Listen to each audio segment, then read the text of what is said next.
Fibre, textile fibre থেকে শুরু করে আমরা মোটামুটি ফ্যাব্রিক পর্যন্ত জাস্ট বেসিক কিছু আইডিয়া নেওয়ার চেষ্টা করছিলাম এবং যেখানে বেশ কিছু ইম্পর্টেন্ট মেসেজ ছিল আমাদের, like different kind of fiber নিয়ে আমরা কথা বলছিলাম, যে ন্যাচারাল ফাইবার, ম্যানমেড ফাইবার কী কী হতে পারে, and how can we made the yarns from this different types of fiber, and then এই ইয়ার্ন প্রসেসিংয়ের পরবর্তীতে আমরা কীভাবে ফ্যাব্রিক তৈরি করতে পারি with the help of this yarns, like woven বা নিট ফ্যাব্রিক কীভাবে তৈরি হতে পারে।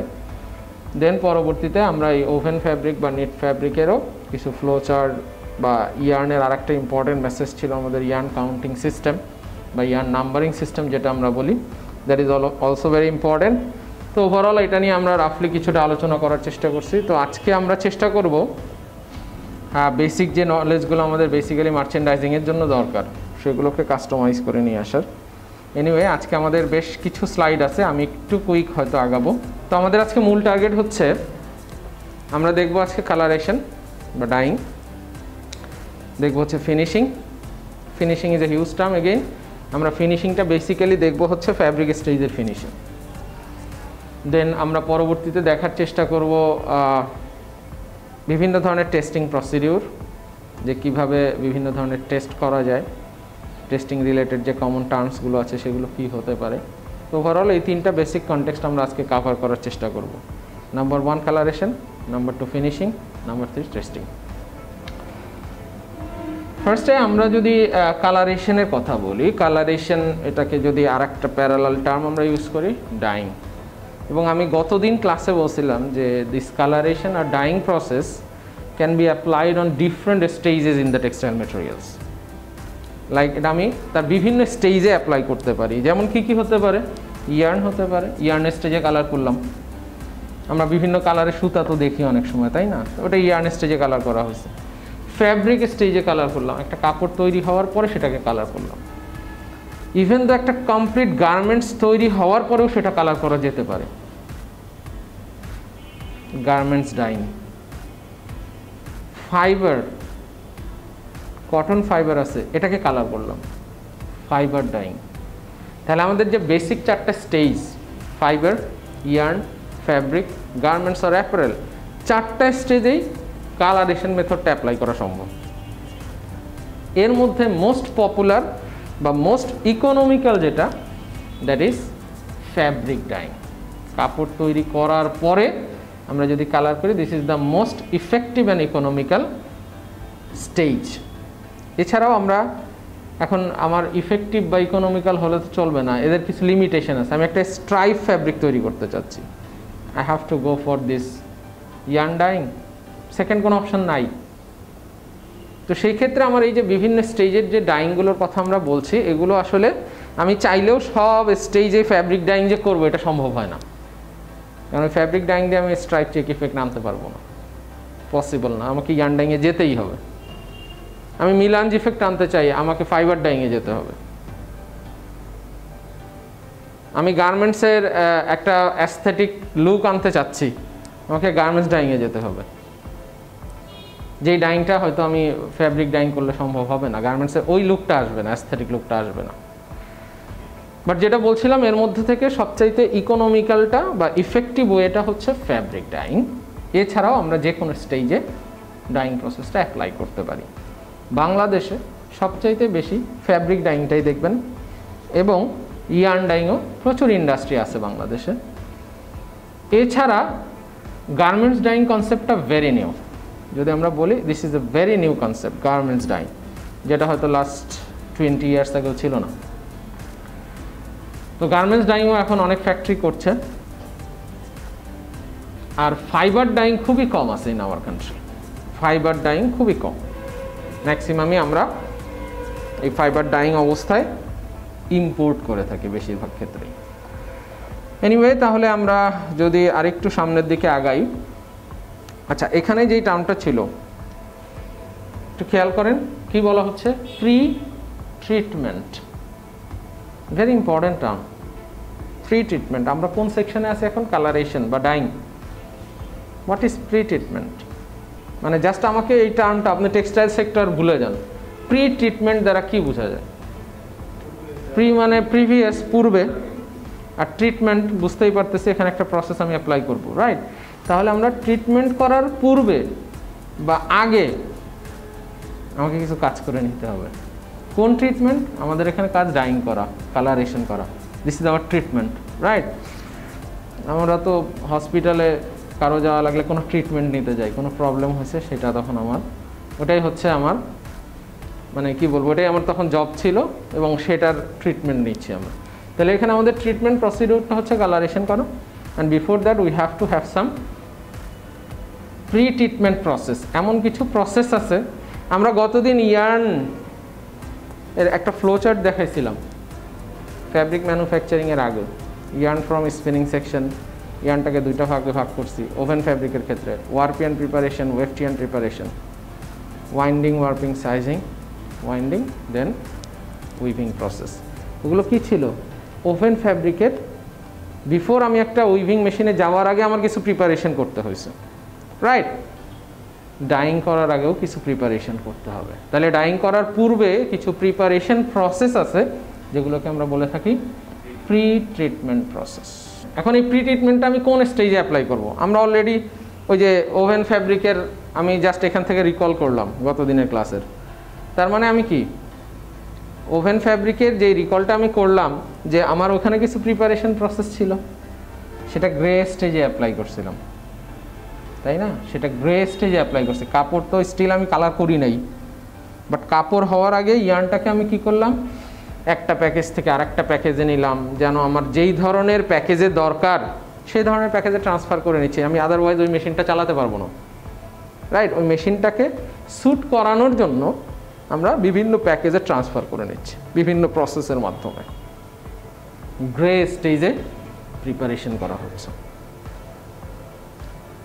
কালারেশনের মূল কনসেপ্টটা হচ্ছে, এটাকে আমরা আরেকটা টার্ম এখানে ইউজ করি, ওয়েট প্রসেস।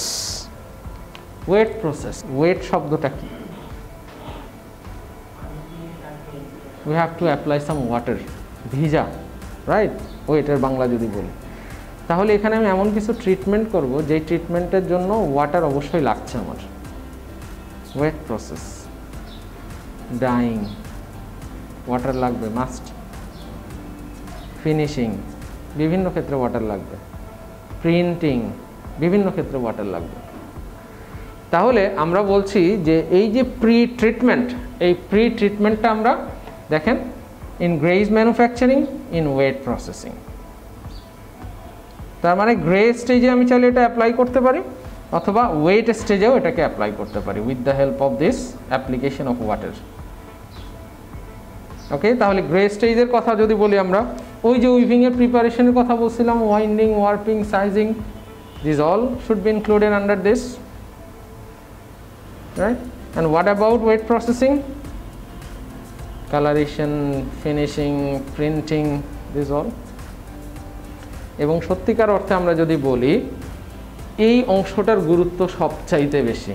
এই যে নিট কম্পোজিট ইন্ডাস্ট্রি আমরা বলি, এই কম্পোজিট ইন্ডাস্ট্রির কিন্তু আপনার প্রত্যেকটা সেক্টরই চ্যালেঞ্জিং, বাট ডাইং সেক্টরটা সবচাইতে risky. It is the most risky section. Risky আমি এই জন্য বলছি যে আপনার একটা ডিসিশনের জন্য মুহূর্তের মধ্যে কয়েক লাখ টাকা নষ্ট হয়ে যেতে পারে, জাস্ট একটা ডিসিশন। ডাইংয়ের কাজ হচ্ছে কি শেড ম্যাচ করে দেওয়া, বাইরের একটা স্ট্যান্ডার্ড দিয়ে দিচ্ছে, একটা সোয়াচ দিয়ে দিচ্ছে, ইয়াস আমাকে এই রয়্যাল ব্লু কালারটা করে দাও।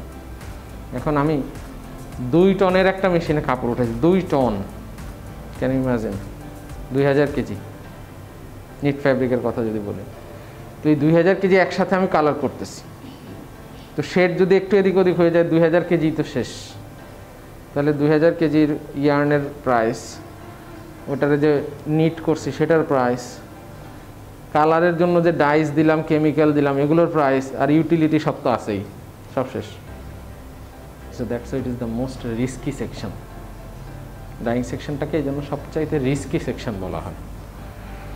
তো এনিওয়ে, তাহলে আমরা বলছি যে আমরা এই প্রসেসটা বেসিক্যালি 2টা স্টেজে আমরা অ্যাপ্লাই করতে পারি, আইদার গ্রে স্টেজে অথবা আমরা ওয়েট প্রসেসে অ্যাপ্লাই করতে পারি। তো আজকে আমাদের মূল কনসার্নটা হবে ওয়েট প্রসেস, কারণ গ্রে স্টেজ নিয়ে আমরা গতদিন উইভিং প্রিপারেশন নিয়ে কিছুটা আলোচনা করেছিলাম, রাইট?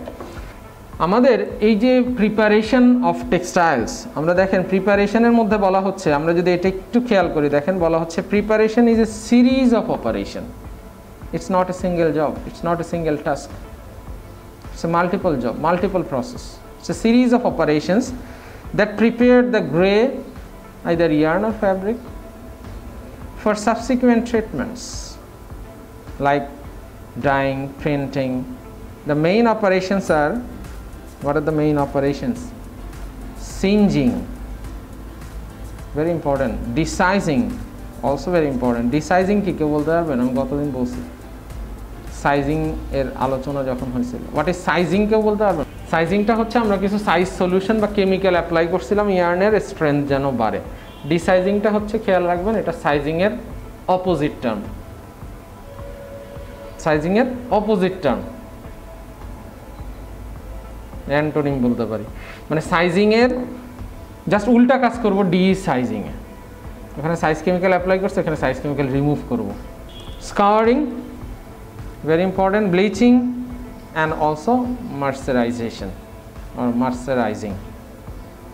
তো বলা হচ্ছে যে আমরা কালারেশন করার আগে সাধারণত প্রি ট্রিটমেন্ট প্রসেসে এই কাজগুলো করে থাকি। ময়েশ্চারাইজিং প্রসেসটা ইজ অপশনাল, এটা স্পেসিফিক বাইরের রিকোয়ারমেন্টস না থাকলে আমরা করি না, কারণ ময়েশ্চারাইজেশনটা বেসিক্যালি আসবে আমাদের লেকচারে আছে। এটা লাস্টার বা শাইনি যে লুকটা, এটা বানানোর জন্য ময়েশ্চারাইজেশন করা হয়। ময়েশ্চারাইজেশন প্রসেসের জন্য আমার বেশ কিছু টাকা খরচ করতে হবে, তো এটা যদি কোনো বাইরের রিকোয়ারমেন্টস না থাকে তাহলে আমরা করি না। বাট বাকি প্রসেসগুলো আমাকে যে কোনো ডাইং করি না কেন আমাকে যাইতে হবে, সেটা ডিসাইজিং করতে হবে, স্কারিং করতে হবে, ব্লিচিং করতে হবে। Preparatory processes may be carried out in dry or wet state, we have already mentioned. একটা ওভেন ফ্যাব্রিক আমি তৈরি করলাম, রাইট? এই ফ্যাব্রিকটাকে এখন আমি কালার করব। বা একটা নিট ফ্যাব্রিক আমি তৈরি করলাম, এই ফ্যাব্রিকটাকে এখন আমি কালার করব। সো বিফোর দ্যাট, কালার করার আগে আমাকে কি করতে হবে? আমরা বলছি কয়েকটা অপারেশনের কথা। ম্যান্ডেটরি অপারেশন ইজ ডিসাইজিং করতে হবে, স্কাওয়ারিং করতে হবে, ব্লিচিং করতে হবে। দিস থ্রি ইজ মাস্ট, কোনো অল্টারনেটিভ নাই। এখন আমি এটা কেন করতেছি অ্যাকচুয়ালি, ওয়াই? অবজেক্টিভে এগুলোই বলা আছে। আমি যদি কালার করতে চাই, কালারটা কিভাবে হয় কারো কোনো আইডিয়া আছে? আমি একটা কোনো কিছু কালার করব, এটা কিভাবে হয়? এটার আসলে প্রিন্সিপালটা কি? এই একটা সাপোজ আমি যদি একদম জেনারেল সেন্সে বলি, একটা স্পেসিফিক রেসিপি নিলাম, রেসিপি সবাই বুঝি, রান্নাবান্না যারা করি, মশলা দিলাম, লবণ দিলাম, রান্না হয়ে গেল। তাহলে ওই লবণ কতটুকু দিব? পার্সেন্টেজটা তো ওই রেসিপির স্পেসিফিক, লবণ খুব বেশি হয়ে গেলে তো প্রবলেম, তাই না? সল্টি হয়ে যাবে অনেক। তো এইভাবে আমাদের এর জন্যও কিছু খাবার দাবার আছে, ইনগ্রেডিয়েন্ট আছে। কার জন্য? ডাইংয়ের জন্য। তাহলে আমার ডাই স্টাফ দিতে হবে। কি কি ধরনের কালার করব আমি? ব্লু কতটুকু দিব, ইয়েলো কতটুকু দিব, রেড কতটুকু দিব। তিনটা হচ্ছে প্রাইমারি কালার। এই যে তিনটা বললাম, এই তিনটাকে প্রাইমারি কালার বলা হয়। প্রাইমারি কালার, এটাকে কম্বাইন করে সেকেন্ডারি কালার তৈরি হয়, তাদেরকে কম্বাইন করে টার্সিয়ারি কালার তৈরি হয়। এখন আমি স্পেসিফিক যখন একটা শেডে যাব, লাইক আমি যদি এই নেভি কালারটা আনতে চাই, তাহলে এটার ভেতরে আমার কি কি কম্পোনেন্ট আছে দেখে কি মনে হয়? Don't mind. পোলো শার্ট, এই যে আমরা শেডটা দেখতে পাচ্ছি, স্ট্রাইপটা ভুলে যান, জাস্ট বডির মেইন যে ফ্যাব্রিক্সটা, এটা একটা নেভি কালার, নেভি ব্লু বলতে পারি, রাইট? এখন এর ভেতরে কি শুধু নেভি ব্লু আছে? আরো কিছু আছে, এটা আমাকে জানতে হবে। এখন এটা আমি এখান থেকে দেখতেই পাচ্ছি যে এর ভেতরে রেড আছে, এর ভেতরে ইয়েলো আছে, কোনো ব্ল্যাক নেই, নো। তো আমাদের এই যে প্রাইমারি তিনটা কালার, এগুলো আসলে আমরা যখন কালার নিয়ে কেউ যদি ইন ফিউচার কাজ করি, আই এম নট শিওর কাজ করার সম্ভাবনা কতটুকু আছে, বা কেউ যদি মার্চেন্ডাইজিংয়েও কাজ করি, আপনাকে ডেফিনেটলি ডাইং ফ্লোরে যেতে হবে, আপনাকে ল্যাব সেকশনে যেতে হবে, কন্টিনিউয়াসলি ল্যাব ডিপ হয়েছে কিনা বাইরকে পাঠাতে হবে। তো সেই ক্ষেত্রে আপনার ওই শেড নিয়ে তখন দেখবেন কিছুটা আইডিয়া আপনার অটোমেটিক চলে আসবে। আপনার যদি কিছুটা আইডিয়া থাকে দেন ইটস ফাইন, আপনি ওরা যে টার্মগুলো ইউজ করবে আপনি ওটার সাথে পরিচিত হয়ে যাবেন আগে থেকেই। ওরা বলতেছে এটা তো metameric, what is metameric, you don't know, but আপনি হয়তো তখন এখান থেকে যদি টার্মটা আপনার খেয়াল থাকে ওখান থেকে হয়তো আগের থেকে জেনে গেলেন আর কি। তো এর ভেতরে কিন্তু ব্লু এর সাথে কিছু রেড বা ইয়েলো আছে। এখন কতটুকু পার্সেন্টেজে আছে, তো এখন এই যে কালারের কথা আমরা বলছি, এই কালারটা এর শেড পার্সেন্টেজ কতটুকু হবে, এর ভিতরে কি কি কালার দিলে কোন ধরনের শেড আসবে, this is the responsibility of the dyeing section. ওদের কাজ হচ্ছে শেডটাকে একদম এক্স্যাক্টলি 100-এ 100 ম্যাচ করে দেওয়া, অথবা 19-20, ফ্যাক্টরিতে বলে 19-20, 19-20 হইলে চলবে, 19-20 মানে কি কাছাকাছি আছে। তো এগুলো টেস্ট করার জন্য আমাদের বিভিন্ন মেশিনারিজ আছে। আমি যদি স্ট্যান্ডার্ড এই স্যাম্পলটাকে ওই মেশিনের সাথে সেট করে, তাহলে ওখানে ক্লিক করলে আমাকে বলে দিবে এর ভিতরে রেড কতটুকু আছে, ইয়েলো কতটুকু আছে, ব্লু কতটুকু আছে, সব বলে দিবে আমাকে। এই ধরনের মেশিনও আছে, সো ভয়ের কিছু নাই। তো এনিওয়ে, আমরা এখানে যেই কথাটা বলছিলাম যে what the objects of preparation, এই যে প্রিপারেটরি প্রসেসের কথা বলছি, কেন করব? একটা ইয়ার্ন থেকে ফ্যাব্রিক বানাইছি, এখনো ফার্দার কোনো chemical, grey fabric, grey yarn মনে আছে, র অরিজিন। কটনের ভেতরে কি কিছু ফ্যাট আছে, অয়েল ওয়াক্স লাইকের ম্যাটেরিয়াল আছে, কিছু যদি ওয়াক্স থাকে, এর ভেতর ওয়াক্স কি ওয়াটার ইনসলুবল না? পানি দিলে কি, মোমের ভেতরে যদি পানি দেন মিশবে? তাহলে আমার এই কটনের ভেতরে কিন্তু কিছু এরকম ওয়াটার ইনসলুবল ম্যাটেরিয়াল আছে, ন্যাচারাল অয়েল আছে, ওয়াক্স আছে, এগুলোকে সরাতে হবে, নাহলে তো ওই ডাই মলিকুলের যে পার্টিকেলগুলো এগুলো তো ঢুকবে না, কালার তো হবে না ঠিক। তো আমার এই ধরনের পার্টিকেলগুলো কোনো যদি ডাস্ট পার্টিকেল থেকে থাকে সব রিমুভ করে দিতে হবে বিফোর কালারেশন, আদারওয়াইজ আমি একটা ইভেন ডাইং কিন্তু পাবো না। ওই যে স্কাওয়ারিং ব্লিচিংয়ের কথা বলছি, ডিসাইজিংয়ের কথা বলছি, সাইজ ম্যাটেরিয়াল দিছিলাম, সাইজ ম্যাটেরিয়াল যদি না সরাই ফেলি কালারেশন হবে কীভাবে?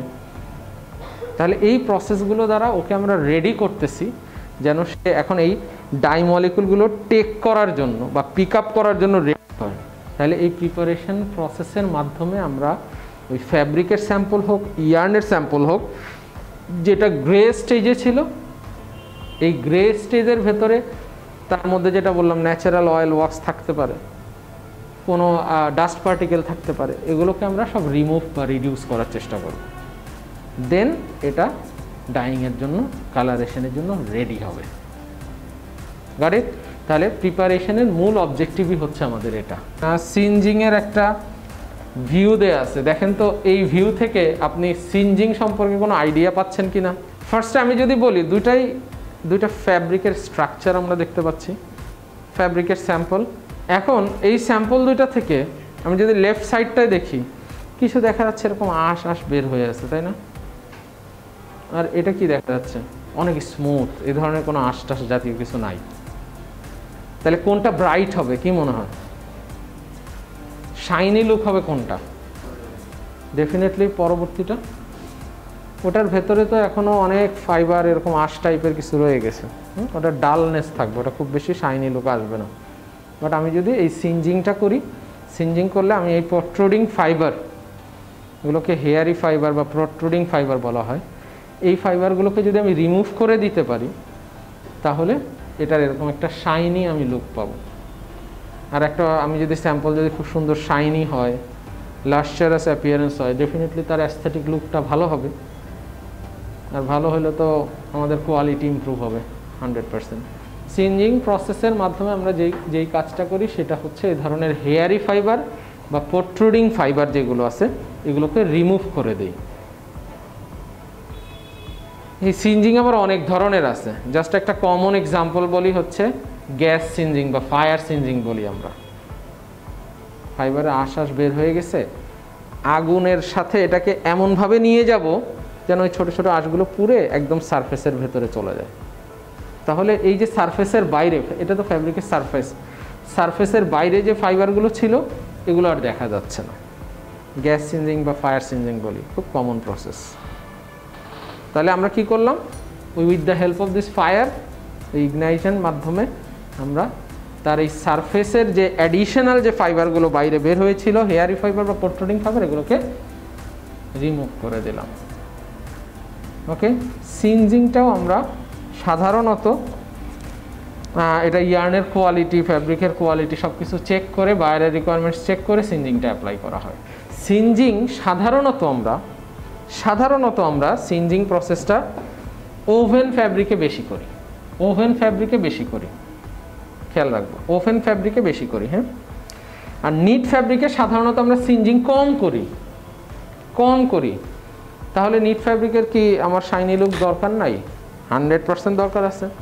তো আমরা নিট ফ্যাব্রিকে সাধারণত এই সিনজিংয়ের কাজটা এনজাইম, লিখে রাখতে পারেন চাইলে, এনজাইম প্রসেসের মাধ্যমে করে থাকি। এনজাইম প্রসেসের মাধ্যমে আমরা এই সিনজিংয়ের যে অবজেক্ট সেটা ফুলফিল করে ফেলতে পারি। এনজাইম হচ্ছে কিছু লিভিং অর্গানিজম, একটা নির্দিষ্ট টেম্পারেচারে বাঁচে এরা, কেমিক্যালের মতো আর কি, লাইক অফ কেমিক্যাল। ওটা ফ্যাব্রিকের উপরে অ্যাপ্লাই করলে এই শর্ট ফাইবারগুলো ফ্যাব্রিকের সারফেস থেকে সব পড়ে যায়। তখন এটাকে যদি আমি ওয়াশ করি, ফ্যাব্রিকটার লুকটা নাইস, একদম সারফেস ক্লিন হয়ে যায়। আবার এনজাইমে লং টাইম ভিজায় রাখলে কাপড়ের স্ট্রেংথ কিন্তু ফল করবে, টান দিবেন কাপড় ছিটতেছে। এই জন্য এই এনজাইম প্রসেস অ্যাপ্লাই করারও কিছু অ্যাটমসফিয়ারিক কন্ডিশন আছে, কতক্ষণ করব, কত গ্রাম পার লিটার দিব, সব ক্যালকুলেশন আছে। আমরা সিনজিং প্রসেসটা বেসিক্যালি ওভেনের জন্য অ্যাপ্লাই করি, তবে নিটের জন্য আমরা সাধারণত এনজাইম প্রসেস দিয়ে এই সিনজিংয়ের যে অবজেক্ট বা অপারেশন সেটা ফুলফিল করে থাকি। Singeing is the burning of loose fibers sticking out of the textile goods. It is usually the first step carried out after weaving. I have mentioned already, তাই না? এই যে আমরা ছবি থেকেই সেটা দেখার চেষ্টা করছিলাম যে বার্ন আউট, আমি এই যে বললাম ফায়ার সিনজিং বা গ্যাস সিনজিংয়ের মাধ্যমে আমরা বেসিক্যালি এই কাজটা করে থাকি। আচ্ছা, এটার উদ্দেশ্যই হচ্ছে যে যেন আমরা একটা শাইনি লুক পাই, সারফেসটা যেন ক্লিন থাকে। একটা সিনজিং মেশিন কেমন হয়, মেশিন সেটআপ কেমন হতে পারে, জাস্ট একটা ভিউ দেখানোর জন্য যে ওভারঅল একটা ফ্যাক্টরিতে যদি সিনজিং মেশিন থাকে মেশিনটা দেখতে কেমন হয়।